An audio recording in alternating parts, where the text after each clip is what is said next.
오늘 주신 말씀 가운데 사도신경 여행 11번째입니다. 거룩한 공교회 성도의 교제라는 제목으로 말씀을 나누도록 하겠습니다. 하나님, 예수님, 성령님에 대한 고백에서 이제 우리는 하나님의 백성인 우리 그리스도인이 갖는 특성에 대한 고백을 나누게 됩니다. 그래서 사도신경 중 오늘 나눌 고백을 읽어보면은 이런 내용입니다. 거룩한 공교회와 성도의 교제와 라는 말씀을 가지고 우리가 함께 나눌 텐데, 우리가 오늘 본문에서 보면은 하나님께서는 그 왼편과 오른편에 각각 그 최후의 심판대에 성도들을 그리고 믿지 않는 이들을 나눈다라고 말씀하셨습니다. 그리고 오른쪽에 있는 이들에게는 복을 받을 것이고, 또 왼편에 있는 자에게는 저주를 받을 것이고 벌을 받을 것이다 라고 말씀을 하시죠.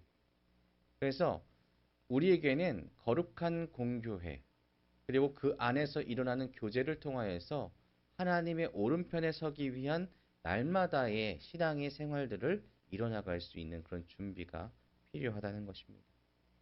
먼저 교회에 대한 믿음을 고백하고 있는 이 사도신경의 내용은 굉장히 교회적이고 또한 언약적이기도 합니다. 그리고 하나님께서 주시는 공동체에 대한 내용을 이 짧은 두 단어이지만 충실하게 담고 있습니다. 그래서 사도신경을 처음부터 끝까지 쭉 읽어보다 보면 이 내용이 내가 아니라 우리가 강조되는 역사가 굉장히 많이 있다라고 우리가 볼 수가 있습니다. 그리고 또한 사도신경은 우리라는 내용을 강조함과 동시에 예수 그리스도를 머리로 둔 교회에 대해서 잘못 이해되거나 아니면 잘못 오해해서 다른 길로 나가는 것을 원하지 않습니다. 그래서 앞서 고백한 진리의 성령님께서 우리에게 진리를 알려줌으로 인해 참된 교회에 대해서 깨닫기를 바라는 마음으로 거룩한 공교회와 라는 그런 구절을 우리에게 고백시키는 겁니다. 가장 성경적인 고백, 하나님께서 원하시는 고백을 지금 우리가 하게 된다는 거죠. 이 교회에 대해서 이 신학을 정립한 것을 뭐라고 이야기하냐면 교회론이라고 이야기를 하는데, 이 교회론에 의하면 교회의 토대를 세운 성경의 구절들이 있습니다. 바로 이 베드로의 고백이 담긴 마태복음 16장의 내용인데, 우리가 한번 예수님의 질문과 베드로의 답변을 한번 보면서 어떤 답변과 질문이 있었는지 한번 보도록 하겠습니다. 사람들이 인자를 누구라 하느냐? 누가 물어보셨을까요? 예수님께서 물어보셨죠. 그때에 뭐라고 답했냐면 더러는 세례 요한, 엘리야, 예레미야 중에 하나라 합니다. 그러니까 지금 누구에 대해서 물어봤습니까? 사람들이 예수님을 뭐라 부르느냐, 누구라 하느냐, 그것에 대해서 선지자 중에 하나다라고 이야기를 하고 있는 겁니다. 그런데 이 다음 질문이 무엇이냐면 이제 다시금 물어봅니다. 제자들에게. 너희는 나를 누구라 하느냐? 라고 물어봅니다. 그때에 베드로가 대답을 하죠. 한번 읽어볼까요? 시작. 주는 그리스도시요 살아계신 하나님의 아들이시니이다 라고 대답을 합니다. 이 대답 다음에 예수님께서 우리 인류의 역사를 바꾸시는 아주 놀라운 답변을 하시는데 뭐냐면 베드로의 고백 위에 예수 그리스도의 교회를 세울 것이다 라는 그런 말씀을 합니다. 그럼 베드로의 고백이 대체 어떤 의미길래 무엇이길래 교회가 그 고백 위에 세워질까요? 베드로의 고백은 예수님 안에 우리 인생의 모든 소망이 담겨 있다라고 고백하는 겁니다. 그러니까 사람들이 소망을 갖는 데 있어서 가장 다른 어떤 방법이 있는 것이 아니라 예수 그리스도만이 우리 삶에 있어서 소망이 되십니다. 이것을 고백하는 겁니다. 그리고 예수님이 우리가 이제껏 갈망하고 이스라엘 백성이 갈망하고 온 인류가 고대하고 기대했던 구원자이십니다라는 그런 것이 바로 이 고백에 담겨 있다는 거죠. 우리 인생의 해결책, 모든 인생의 해결책이 바로 예수 그리스도입니다. 예수님을 통하여서 우리는 모든 것이 해결됩니다. 이것을 인정합니다. 라고 하는 것이 바로 베드로가 고백한 주는 그리스도시요 살아계신 하나님의 아들이십니다 라는 것입니다. 그래서 이 고백이 있는 곳에 교회가 세워지게 되어 있습니다. 이 고백을 가진 성도들이 모였을 때에 그곳이 바로 교회가 되는 것입니다. 그리고 이 교회가 있는 곳에서 성도들이 서로 내 고백과 함께 교제를 나누면서 주님께서 주신 언약에 대한 확신과 신앙의 성장을 꿈꾸게 되는 것입니다. 언제요? 내가 예수님이 나의 구원자이심을 고백할 때에 그 장소가 교회가 되는 것입니다. 그런데 내가 고백하는 것으로 끝나는 것이 아니라 그 고백들이 모여서 세우는 것이 바로 교회라는 것입니다. 예수님께서 중심이 되시는 머리 되시는 성도의 모임, 바로 그것이 교회라는 것이 바로 오늘 말씀이라는 것이죠. 예수님께서 세우십니다. 그렇기 때문에 교회가 세워지기 위해서는 이 교회, 함께 가는 교회도 마찬가지죠. 교회가 세워지고 또한 성장하기 위해서는 베드로와 같은 고백이 우리 안에 있어야 된다는 것입니다. 뭐라고요? 예수님은 나의 주님이십니다. 예수님은 살아계신 하나님의 아들이십니다. 이것이 진정으로 내 고백이 되어야지, 우리의 고백이 되어야지 함께 가는 교회가 세워지고, 함께 가는 교회가 살아있고, 함께 가는 교회가 주 아버지 안에서 바른 교회가 될 수 있으며, 그리고 이 고백이 있어야지만 이 시대의 교회가 진정으로 이 시대에 필요한 하나님께서 세우신 성도의 공동체가 된다는 것입니다. 그래서 예수님께서는 단순하게 사람들이 그냥 이렇게 고백한다고 모든 교회가 다 완성되는 것이 아니라고 말씀합니다. 디모데전서 3장 15절에 이렇게 말씀합니다. 만일 내가 지체하면 너로 하여금 하나님의 집에서 어떻게 행하여야 할지를 알게 하려 함이니 이 집은 살아계신 하나님의 교회요 진리의 기둥과 터니라. 그러니까 무슨 말씀이시냐면 그리스도를 바르게 고백하는 것, 그리고 그 삶으로 예수님을 진실되게 고백하게 하는 것이 바로 교회의 역할이라는 것입니다. 내가 안 되면 옆에 있는 성도를 통하여서, 내가 안 되면 내 동역자를 통하여서 서로가 서로에게 하나님의 전에서 어떻게 행할지를 알게 하게 만들겠다. 그러니까 주의 복음을 온전하게 전하는 곳이 어디냐? 바로 교회다. 주님의 전에서는 성도가 성도에게, 서로가 서로에게 신앙을 세워나갈 수 있는 도움을 주는 것이 당연하다라는 것입니다. 그래서 이렇게 성도가 성도에게 서로가 주의 진리를 고백하게 만드는 그때에 하나님의 교회가 세워지고 진리의 기둥과 터가 세워진다. 돋아진다라고 이렇게 말씀하고 있는 것입니다. 만약에 진리를 선포하지 않고 그냥 서로가 서로에게 관심이 없고 무덤덤하고 우리 이웃에게 복음을 전하지 않는다면, 진리를 버리거나 복음을 우리가 마음껏 하나님 앞에 고백하지 않는다면 그것은 하나님과의 관계를 단절해 버리겠다라는 우리의 다짐과 동일합니다. 그리고 이것은 죄라고 이야기하죠. 우리가 사는 세상은요, 계속해서 참된 진리는 여기 있다, 저기 있다 하거나 아니면 진짜로 참된 진리는 존재하지 않는다라고 이야기를 합니다. 그리고 현대의 신이 어디 있냐고, 과학이 이렇게 발달한 시대에 어떻게 신 같은 걸 믿냐라고 이야기를 합니다. 내 자신이 중요하지 누군가를 의지하는 것은 미련한 것이다 라고 이야기를 합니다. 설득하고 유혹하죠. 이것에 넘어가면 하나님의 백성을 포기하는 것과 마찬가지라는 겁니다. 그래서 우리에게 필요한 것은 날마다 우리가 그리스도를 바르게 고백하고 있느냐, 우리의 삶으로 예수 그리스도를 진실되게 고백해서 내 주위에 있는 이들이 예수 그리스도를 믿는 것이 이런 것이구나라는 것을 깨닫게 하느냐, 이것이 바로 우리가 성도로서 살아가는 방법이고 마땅히 살아가야 되는 길이라는 것입니다. 교회가 교회되는 것이 바로 이런 것이라는 것이죠. 진리가 우리에게 생명을 줍니다. 그리고 그 진리 위에 교회는 세워집니다. 이렇게 세워진 교회에 하나님께서는, 예수님께서는 무엇을 주시냐면은 우리의 힘만으로는 될 수 없다는 것을 아시기 때문에 능력을 주셨습니다. 그것은 무엇이냐? 교회에는 능력이 있는데 지옥의 권세도 이길 수 있는 능력을 주십니다. 예수님께서 창세전부터 예정하신 성도들은 예수님의 그 예정과 계획 가운데에서 벗어나 그 구원의 길을 떠나지 않게 됩니다. 죽음도 갈라놓을 수 없습니다. 그 이유가 무엇일까요? 예수님은 우리의 머리가 되시기 때문입니다. 그리고 우리는 몸이기 때문이죠.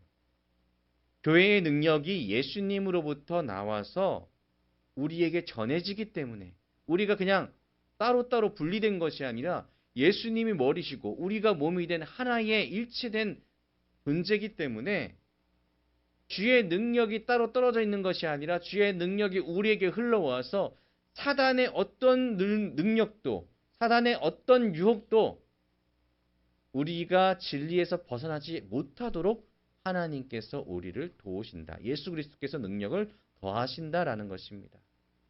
그래서 베드로가 고백한 진리에 담긴 능력은 베드로가 십자가에 달려 죽을 때까지도 그를 믿음으로 굳건하게 세워지게 만들었습니다. 베드로가 어떻게 죽었는지 아시죠? 베드로는 십자가에 거꾸로 달려서 죽었습니다. 그냥 일반적으로 달려 죽는 것도 괴로운데 나는 예수 그리스도처럼 달려 죽을 수 없다라는 신념하에 거꾸로 달려 죽었습니다. 죽음마저도 그의 믿음을, 진리를 향한 열정을 막을 수 없었습니다. 그런데 그것이 어디서 왔을까요? 인간의 힘으로 그것이 가능했을까요? 아닙니다. 예수 그리스도를 통하여서 주님 주신 능력으로 그것이 가능하다는 것입니다.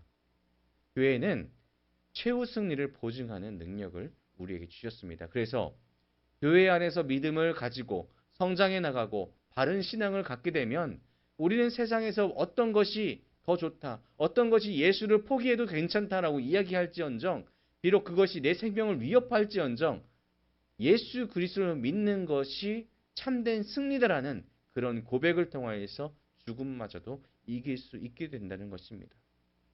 그래서 이 능력이 교회에게 어떤 힘을 더할까요? 그것은 바로 권세를 더하시는 것입니다. 마태복음 16장 19절을 함께 보실 텐데 함께 읽어보겠습니다. 시작. 내가 천국 열쇠를 내게 주리니 내가 땅에서 무엇이든지 매면 하늘에서도 매일 것이요 내가 땅에서 무엇이든지 풀면 하늘에서도 풀리라 하시고 아멘. 자, 근데 열쇠입니다. 열쇠를 받았습니다. 그런데 이 열쇠에는 권세가 있다고 합니다. 하늘에서 땅에서 무엇이든지 매면 매고 풀리면 풀린다. 근데 열쇠를 생각해 보시면 열다 잠그다가 먼저 생각나지 매다 풀다가 생각나지 않습니다. 그러시죠? 근데 이 의미가 어떤 의미냐? 매다 풀다가 어떤 의미냐? 열쇠는 권세를 이야기하는 것이고요. 유대의 랍비들이 성문에서 백성들의 이제 송사, 재판을 해결할 때에 성경을 살펴보고 그 기준으로 판결을 내렸다고 합니다. 그때 표현이 매고 푸는 것으로 이해됩니다. 그러니까 성경으로 그 삶의 길을 열고 닫는 그 역할을 했다라고 이야기합니다. 그러니까 성도에게 천국 열쇠를 줬다는 것은 주의 복음을 가지고 우리가 살아갈 때에 그 복음으로 인하여서 우리의 인생 가운데 하나님을 향한 그 구원의 길을 열고 또한 닫을 수 있는 그런 권세를 주셨다라는 것입니다. 어디에 주셨다라고 말씀하십니까? 바로 베드로를 통해서 세워지는 교회. 베드로의 신앙 고백으로 세워지는 교회에 주셨다는 것이죠. 주의 백성인 우리에게 그 권세를 위임하신 것입니다.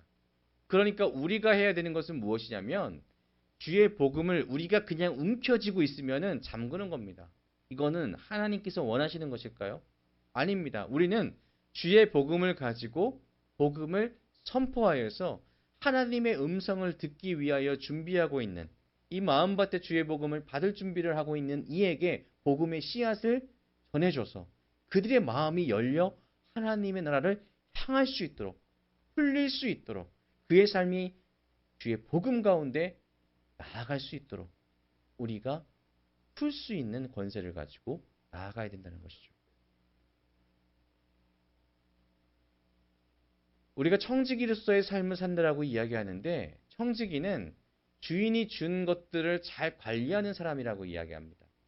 자, 그런데 오늘 우리에게 하나님께서 예수님께서 권세를 주셨습니다. 열고 푸는 열쇠. 어디를요? 천국 열쇠를 주셨다라고 이야기합니다. 천국 열쇠를 여는 것은 우리에게 지금 달려 있다는 것이죠. 그것을 누가 관리해야 됩니까? 우리가, 교회가, 성도가 관리해야 됩니다. 어떻게 관리할까요? 잘 관리해야 되겠죠. 어떻게 잘하는 것이 하나님께서 보시기에 진짜 잘하는 것일까요? 말씀드린 것처럼 이 열쇠를 사람들에게 꽂아 열어야 됩니다. 그들이 천국에 갈 수 있도록 이것이 맞는지 안 맞는지 날마다 모르잖아요. 우리가 언제 열릴지 모르지만 계속해서 꽂아봐야 되는 겁니다. 꽂고 돌려야죠. 우리가 풀어야죠. 그것이 바로 교회에게 주어진 권세입니다. 복음을 선포하는 권세가, 생명을 살리는 권세가 어디에 있습니까? 교회에 있다는 것입니다. 예수님께서 이 땅에 오신 후에 교회들은 많이 바뀌었습니다. 초대에 있던 함께 교제하고 나눴던 교회에서부터 갈라지고 또한 그 속성들이 여러 가지로 생겨나기도 하고 없어지기도 하고 서로 다투기도 하고 면죄부도 팔기도 하고 여러 가지 하나님을 버리는 모습들도 보였습니다. 그렇지만 여전히 우리가 가져야 되는, 교회가 가져야 되는 예수님께서 원하시는 속성들이 있는데 그것은 달라져 보이지만 복음이란 진리 안에서 하나인 교회, 늘 거룩함을 지향하며 지켜내려고 하는 교회, 보편적인 교회요, 사도적인 교회가 바로 우리가 마땅히 생각해야 되는 교회라는 것입니다. 그래서 함께 가는 교회는 이 교회를 꿈꾸면서 하나님께서 원하시는, 예수님께서 원하시는 교회의 속성들을 지켜나가야 됩니다. 먼저는 하나됨을 회복해야 됩니다.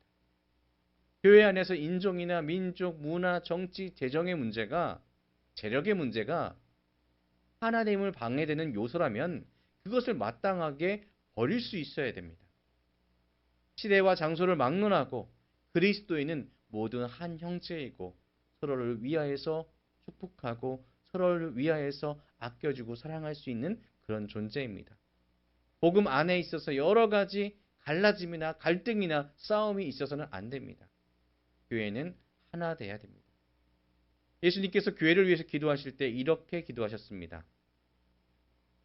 그것은 교회가 거룩함을 회복하기 위해서 기도했는데 이것은 우리를 위한 또한 기도입니다. 요한복음 17장 17, 19절에서 이렇게 말씀하시죠. 그들을 진리로 거룩하게 하옵소서. 아버지의 말씀은 진리니이다.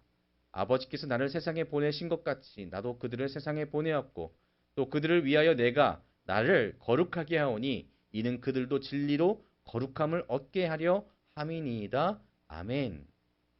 그러니까 하나님의 백성인 우리는, 하나님의 백성인 우리인 교회는 거룩해야 됩니다. 예수님께서 거룩한 삶으로 우리에게 본을 보이셨습니다. 이렇게 살아야 된다고 말씀하셨습니다. 예수님께서는 물질을 탐하지 않으셨고 예수님께서는 생명을 살리기 위해서 기꺼이 자신을 희생하셨고 날마다 주의 일들을 위하여서 게으름 피우는 것이 아니라 성실하게 임하셨습니다. 세상과 다른 모습, 세상에서 요구하는 것은 내가 조금 더 움켜쥐고 내가 조금 더 많은 것을 얻고 내가 무언가보다 더 높게 올라가기에 누군가를 밟으라고 이야기하지만 예수님께서는 그것보다 내가 그들을 섬기라, 세상과 다른 삶을 살라 라고 말씀하시면서 실제로 그 거룩한 삶을 보여주셨다는 것입니다. 우리는 세상과 질과 격이 달라야 됩니다. 하나님의 백성은 주님께서 거룩하신 만큼 그 백성인 우리도 거룩한 백성으로서의 삶을 살아야 된다는 것입니다. 또한 우리 함께 가는 교회가 꿈꿔야 되는 것은 무엇이냐? 교회는 보편성을 회복해야 된다라는 것인데 사도신경에서 거룩한 공교회라고 할 때에 공교회는 보편적이다라는 뜻을 이야기합니다. 이거 좀 약간 어려운 이야기죠. 이 말은 교회가 어디에 있든지 교회는 동일한 교회다라는 것입니다. 모든 교회는 복음을 믿는다라는 것이죠.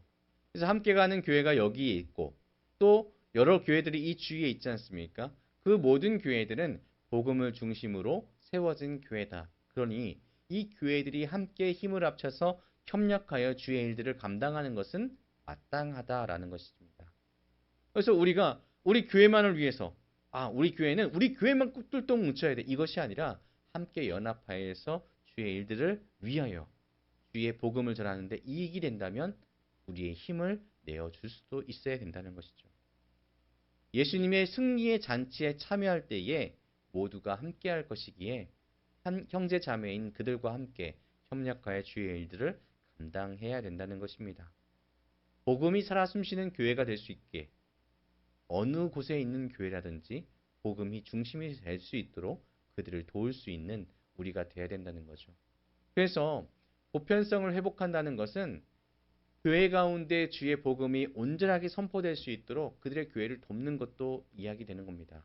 그래서 우리가 선교하는 것도 교회의 보편성을 우리가 위하여서 행동하는 것이다라고 말할 수 있습니다. 마지막으로 교회의 정체성이 결정되는 한 가지가 있는데 그것이 무엇이냐면 교회는 사도적인 교회가 되어야 됩니다. 사도성이라고 이야기하면 이게 도대체 무엇일까라고 고민이 되는데 무엇이냐면 디모데후서 2장 1절부터 2절 말씀입니다. 우리가 한번 같이 읽어보겠습니다. 시작.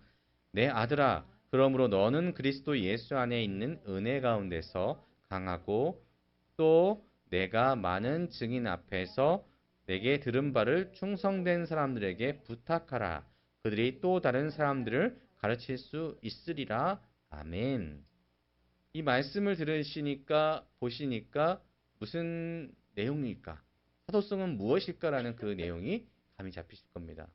그것은 바울이 디모데를 양육하고 그 디모데가 제자들을 양육해서 또 제자를 양육하게 만드는 제자가 또 제자를 만드는 그런 복음을 전파하는 삶.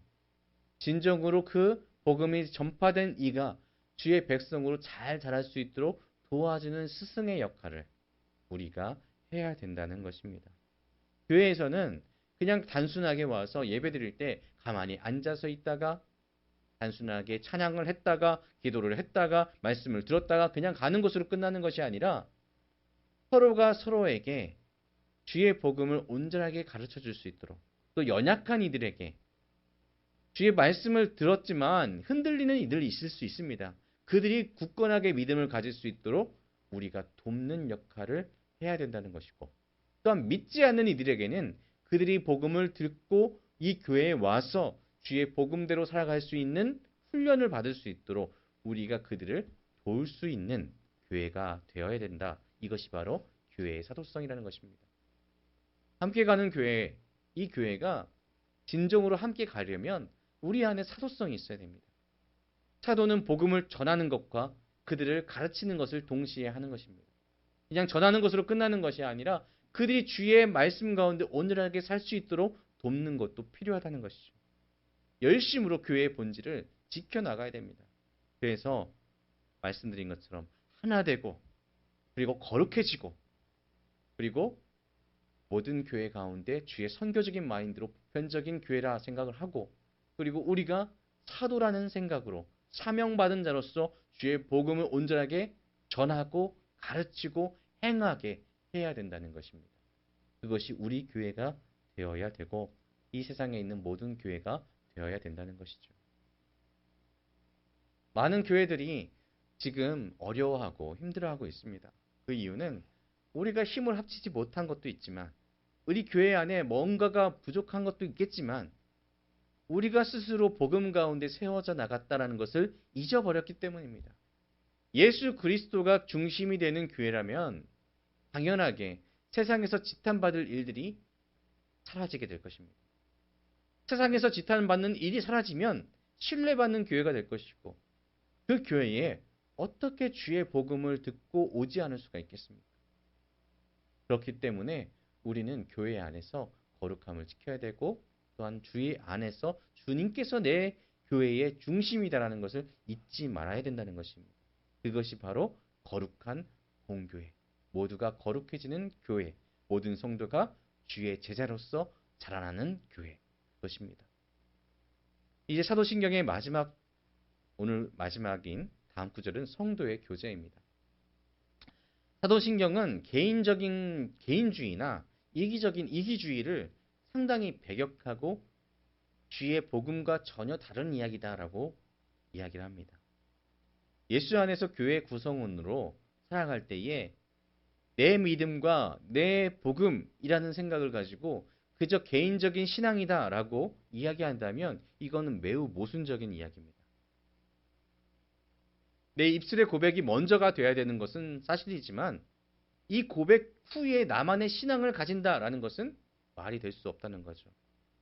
그래서 세상에 많은 신앙이 각자가 교회라는 이야기를 하면서 내 신앙은 내가 지킬 거야. 그냥 이것을 강조하고 있는데 나 혼자만 신앙생활 하면 되지라는 생각을 갖고 있는데 이것은 사단의 유혹이고 교회를 흔들려는 사단의 계략이라는 것입니다.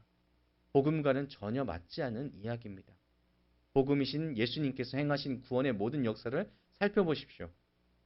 성부와 성령과 함께한 사역입니다.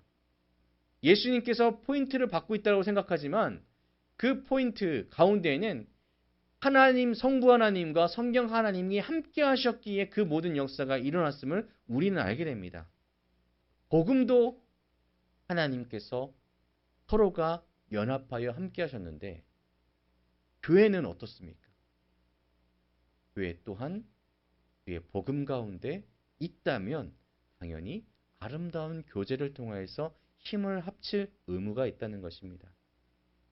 예수 그리스도를 머리로 한 몸이라고 했습니다. 근데 몸에는 한 지체만 있는 것이 아니죠. 심장만 있다고 해서 몸이 될까요? 아닙니다. 저기 아래에 있는 콩팥만 있다고 해서 그게 몸이 될까요? 아니죠. 몸은 모든 구성 요소들이 다 갖춰질 때에 이것을 몸이다라고 지칭할 수 있습니다. 연합체를 뜻합니다. 그렇기 때문에 나 혼자 잘 되면 되지 이것이 아니라 우리가 함께 잘 되는 것이 목표가 되어야 된다는 것이고 그 천국의 때에 하나님의 심판의 때에 우리가 같이 하나님의 나라에 가겠다라는 신념으로 나아가야 된다는 것입니다. 그래서 우리는 이것을 기억해야 됩니다. 교회는 혼자가 아니다. 그래서 우리는 혼자라는 의미가 아니죠. 우리는 혼자가 아닙니다라고 말씀드릴 수가 있습니다. 혼자 돌을 닦던 그런 신앙 가지고 있던 이들도 돌아왔습니다. 교회가 열정적으로 하나님을 찬양하는 이 자리를 한번 보시고 영상을 보시면은 이 사진을 보시면 그냥 혼자 단순하게 신앙의 고백을 할 수도 있겠죠. 하지만 우리 안에 성령님이 역사하고 가장 뜨거울 때는 우리가 혼자 있을 때가 아니라 우리가 함께 할 때, 그때에 성령님의 역사가 뜨거운 역사가 일어난다는 사실을 잊지 마시길 바랍니다. 많은 수도 생활을 했던 이들이 광야에 나갑니다. 그리고 나 혼자만 있으면 어떻게든 구원받겠지라고 고민을 합니다. 그 고민했던 이들이 이것이 아니구나라고 해서 돌아와서 수도원을 세우고 공동체를 이루고 교회를 다시금 세워나갔다는 사실을 우리는 기억해야 됩니다. 힘들 때 이렇게 세워주고 즐거울 때 함께 웃고 눈물 흘릴 때 눈물을 닦아줄 수 있는 곳이 교회가 돼야 되고 그 교회가 우리 교회가 됐으면 좋겠습니다. 거룩한 공교회, 성도의 교제 이 두 가지는 함께 이루어집니다. 교회가 거룩해지면 세상과 달라지면 그 안에는 사랑이 숨쉬게 된다는 것을 의미합니다. 사랑이 숨쉬는 교회는 당연하게 성도의 교제가 날마다 일어나게 되어 있죠. 그 교제가 어떤 교제냐? 서로 다투고 싸우는 것이 아니라 서로를 위하여서 아껴주고 힘써주고 노력하는 교제. 사랑이 넘치는 교제가 일어난다는 것입니다. 세상과 다른 공동체, 그것이 바로 교회가 되어야 된다는 것입니다. 그래서 우리 안에 진짜 교제가 일어날 때에 예수님의 참된 사랑이 우리 안에 살아있어서 진짜 교제가 일어날 때에 교회는 거룩하게 세상을 변화시키는 예수님을 머리로 한 진짜 몸이 된다. 이것이 바로 거룩한 종교회와 성도의 교제를 믿는다라는 고백이라는 것입니다. 우리가 단순하게 내 단어로 사도신경에서는 고백하고 있지만 무엇이라고요? 우리가 주 사랑 안에서 예수님이 중심이 되어서 진짜 교제를 이루며 나가는 교회로 세워질 때 거룩하게 세상과 다른 아름다운 사랑의 공동체를 이뤄나갈 때 우리의 변화를 통해서 예수님을 통한 진짜 몸이 되고 그 몸을 통해 세상을 변화시킬 수 있게 된다. 오늘 고백들을 한번 기억하시면서 우리 교회가 그런 교회가 되기를, 이 땅의 교회들이 그런 교회가 됐으면 하는 소망을 가지고 우리 함께 중보하며 힘을 내고 함께 나아갈 수 있는 우리 모두가 됐으면 좋겠습니다. 기도하겠습니다.